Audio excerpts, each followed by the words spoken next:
I'm Mark Weisbrot. I'm co-director and co-founder of the Center for Economic and Policy Research. I'm an economist, and we founded this organization 16 years ago. Berta Cáceres was an indigenous and environmental activist in Honduras working to stop various projects, including a major dam that infringed upon the water supply, water access for indigenous people. She was assassinated a couple of weeks ago, and another activist, also Nelson Garcia, was assassinated about a week later. And these are part of a string of murders and assassinations that have increased since the military coup of 2009, which overthrew the democratically elected government.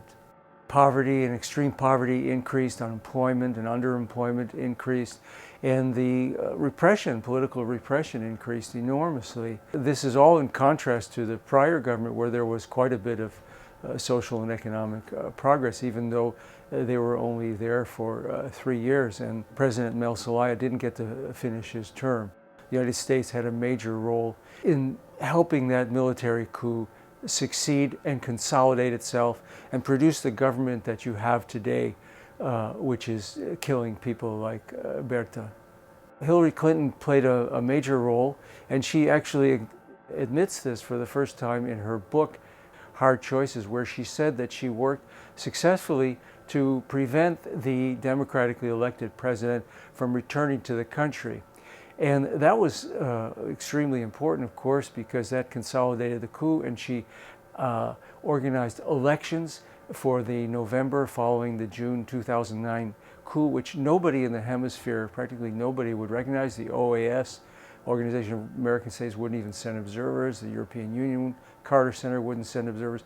But she recognized this and used these elections to legitimate the coup government, even at a time when it was committing massive human rights violations. These assassinations are pretty much a direct result of the coup and the aftermath and the governments that the U.S., and by the way, the U.S. has continued to support with military and security aid.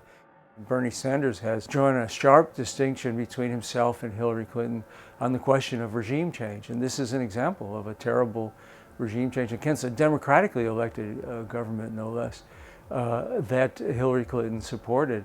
And of course, he's emphasized more Iraq and Libya and Syria, but this was something right in our hemisphere that also caused quite a lot of damage. And he has really distinguished himself from her policy in this respect. For anybody who wants more information on these issues, you can find it on our website, CEPR, Center for Economic and Policy Research.net.